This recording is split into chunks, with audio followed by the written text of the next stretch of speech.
Kaepernick taking a knee, along with the words there you see him at the bottom of your screen, the perilous fight, taken, of course, from the national anthem.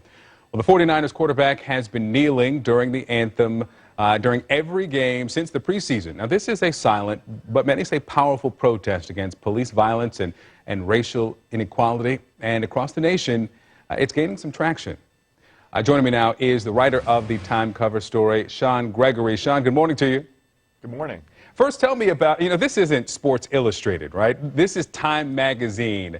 How and why did Colin Kaepernick end up on the cover?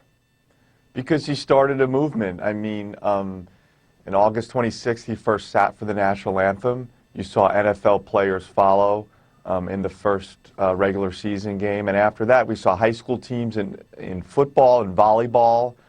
We even spoke to a middle school team in Texas where 11 and 12-year-olds took a knee before the national anthem, and unfortunately, some of the reaction to that was very, very negative. So we've seen this around the country. It's a divisive issue.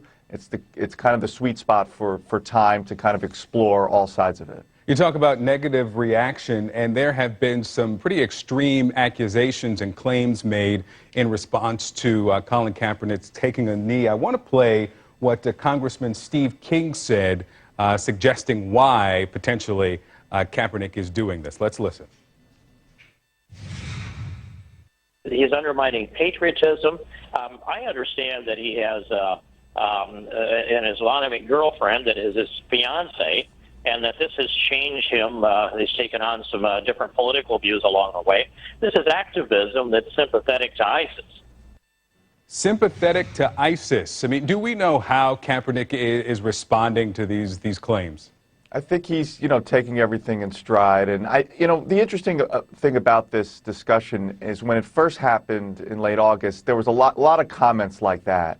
And then you saw Colin Kaepernick, for example, engage with the military, engage with a former Green Beret named Nate Boyer, and they had a kind of a casual talk. They talked about all sides of the issue before the second preseason game in which Kaepernick protested. He changed it. He went from sitting to kneeling. And I think the kneeling gesture, which is more reverential, a sign of respect, as players will tell you, when a player gets hurt on the field, everybody kneels, has shifted discussion, made it a little less extreme, although you're still seeing some pretty hateful reaction to the folks who are doing this. Yeah, not only sitting to kneeling, but from street clothes to doing it while in his 49ers uniform, which, of course, is a really important distinction. Do we know how long this will go on through the rest of the season, the rest of his career? We don't know. We don't know. The recent incidents this week involving police shootings of unarmed African Americans will probably propel the protest further.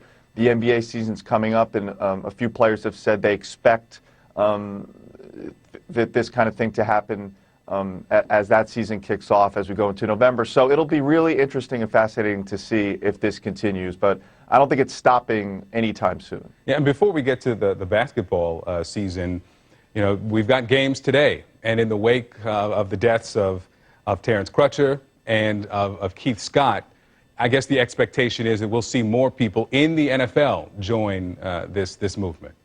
I think that's a fair expectation. 3 players from Nebraska took a knee in a college game yesterday. So, and the Niners play the Seattle Seahawks, and the Seahawks are a team that have really explored this. They've linked arms as a form of unity, but they have players on this team who have spoken out against what's going on. So that'll be one game to look at today. Would be Seattle and San Francisco later this afternoon. Sean Gregory, it is a compelling cover and an amazing cover story. Thanks so much for talking with us this morning. Thank you. Thanks a lot.